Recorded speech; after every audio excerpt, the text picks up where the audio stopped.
আসসালামু আলাইকুম। যাদের প্রপার নাউনের উপরে কোনো জটিলতা আছে তাদের জন্য আজকে ভিডিওটা 100% উপকারী এবং আপনি আজকে ভিডিওটা যদি মনোযোগ দিয়ে দেখেন তাহলে আপনার প্রপার নাউন সম্পর্কে আর কোনো ডাউট থাকবে না ইনশাআল্লাহ।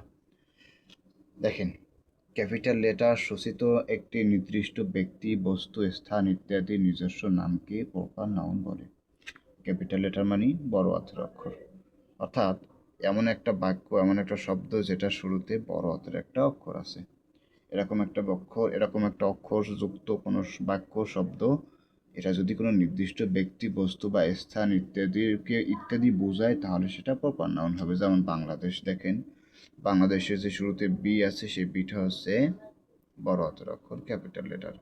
এবং এরপরে আছে কারিম, কে বড় হাতের অক্ষর এবং করিম দ্বারা একজন নির্দিষ্ট ব্যক্তিকে বোঝাচ্ছে। রবীন্দ্রনাথ একজন নির্দিষ্ট ব্যক্তিকে বোঝাচ্ছে এবং রবীন্দ্রনাথের শুরুতে যে আরটা আছে সেটা হচ্ছে ক্যাপিটাল লেটার। এবার দেখেন ঢাকা নির্দিষ্ট একটা স্থানকে বোঝাচ্ছে এবং ঢাকা শব্দটা শুরুর যে অক্ষরটা, বর্ণটা, সেটা হচ্ছে ক্যাপিটাল লেটার।